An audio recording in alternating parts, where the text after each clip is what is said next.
Don't go to Wembley on September the 18th, will it? How bad is that? At least I admitted it. No, mate, sorry I'm late. I had to run, please.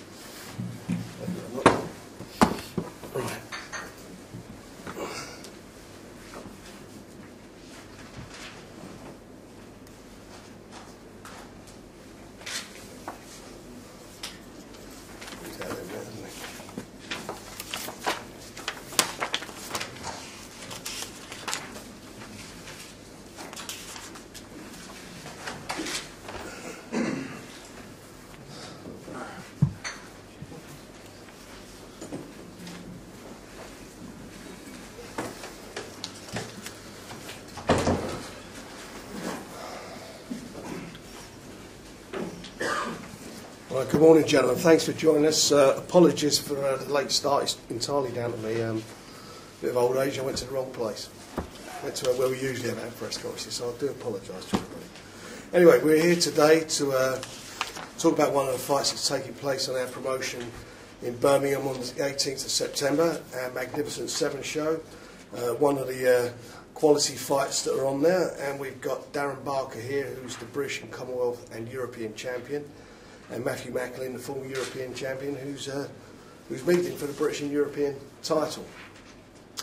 In the trade, and I think even outside the trade, and everybody acknowledges this is a really eagerly anticipated fight, one that all the fans have been waiting to see, and hopefully, I think we're going to get a cracking contest out of it. All the guys here, Tony Sims, who's I think manager, Tony, yeah, manager of Darren and himself. Matt's here, so I'm sure you've got some questions, so please feel free to ask them. Darren, can you talk through your early preparations, please?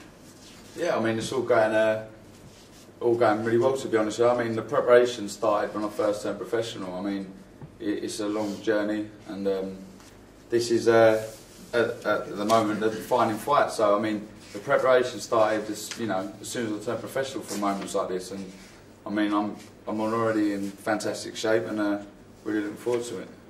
How do you see this fight unfolding? Well, I see it with a Barker win, definitely. I mean, I'm supremely confident. I know, my boxing ability and hand speed and all-round good boxing, ring craftsmanship. I just think, if styles make fight, I think this, suits me, and I'm definitely going to come out with a win.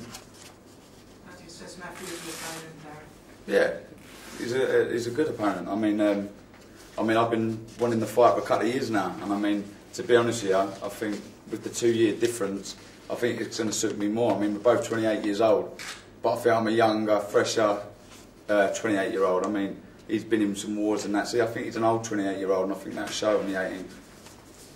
Matt, are you an old 28-year-old? No, I don't think so. I mean, I turned pro with Frank in 2001. Been hampered a little bit with inactivity, I've had a lot of injuries, but it was very frustrating when you had those injuries and those periods of inactivity. But if anything, with my style, had I not had those injuries, had I been as busy as I would have liked, then maybe I would be an old 28. But because of that, I think it's it's allowed my body to mature, it's allowed my mind to mature, and it's built the frustrations, deepened my hunger, it's built a mental toughness. So no, I think. On the contrary, I believe that at 28 I'm just coming right. I feel I'm moving into my peak now. I don't think I've ever performed as well as I have of late. And really, really confident. And obviously the Moore fight was a career-defining fight at the time. It was similar to this, but I think this is I think the anticipation for this fight is more so than what the Moore fight was, definitely. The Moore fight exceeded all expectations, even though people expected a great fight. I'm sure this will too. Darren, fair play to him, he's undefeated, he's done well in his career.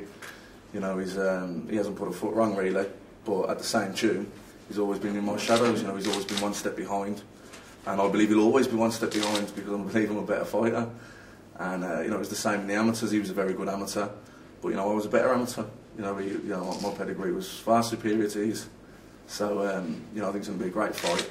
I think it's come at the right time too. If it had happened 12 months ago for the British title, I think it would have been an injustice for the fight. I think the fact that it didn't happen, that I went up and won the European title, we've now got the European title on the line. He's stepped up, won the British, won the European. He's enhanced his reputation. He's enhanced his his name. You know, obviously I'm up there ranked in the top 5 in the world, and you know, if it had happened 12 months ago, I don't think it would have got the publicity and the hype it deserved. Where, you know, now I don't think we're too, apart from the fact of the lack of terrestrial exposure that we both had, that sort of Ben and Eubank had.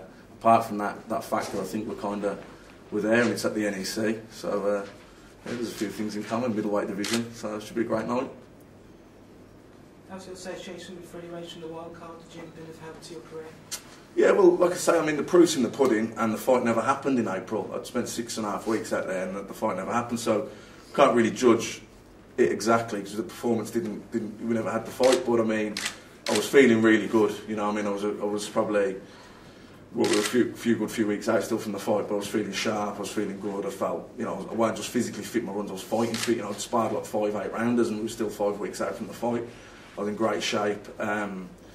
You know, the good thing with Freddie, like, you know, I've been with a few trainers, but the thing they all tell you is we're not going to change anything, we're just going to add.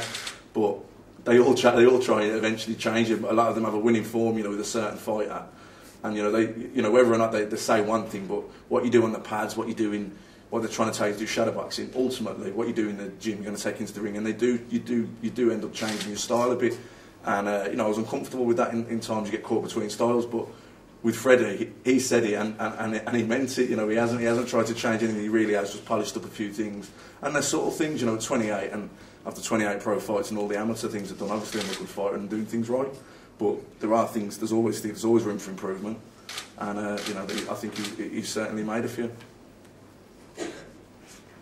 And you're not changing your usual routine for this fight, are you? What, as far as training is concerned? Yeah.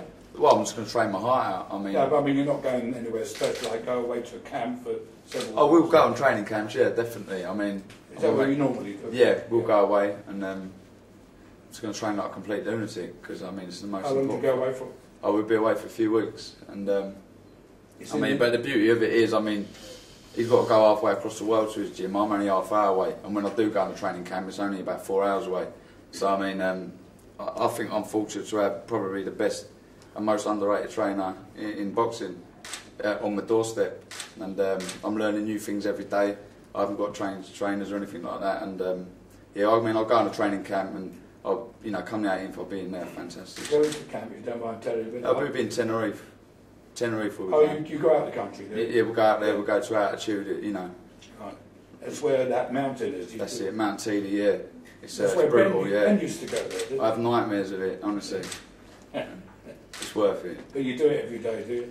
We're up there, yeah. I mean, the training's second to none out there. I mean, with the altitude and that, it's different class. So, I mean, I'll be in fantastic shape.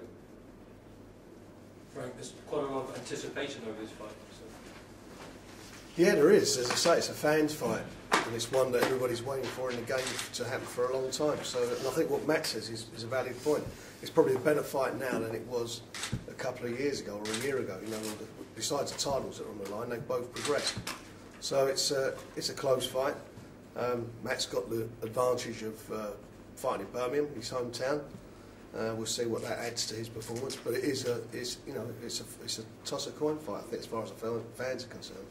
A lot of people got different opinions on it, so it's going to be, I think, it'll be really interesting on the night. Frank, have you got an order of these 7 title fights yet? Because, you know, the last one on is usually considered the top of the bill. Well, it depends how it works with a pay-per-view. As you know, it's a pay-per-view show. We're still going through that. In fact, we're going to show 7 of the fights, but at the moment there are 9 title fights on there, because obviously we're taking a bit of insurance that, you know, in this day and age, a couple of fights fall out of bed that we can still deliver. Yeah. So it's just going to be one of the top ones. We're not sure. But, you know, in my mind, it's Nathan Cleverley, because Nathan Cleverley's fighting for an interim, or it's an interim or a final eliminator, depending if this guy goes away or not. So that to me is a more important fight from my point of view as well, because you know, I manage and promote Nathan. You've got Kell Brooks on there and Jennings, good fight. Enzo's back, Ryan Rosen, his defence of his title. I mean, they're all, you look down there, it's all great fights. You know, Derek Chisora, Sexton. You know, we're doing this. This is my 30th year as a licensed promoter, and I don't think there's been a more competitive card that I've ever put together than this. And you know, without a doubt, I think you're going to get more.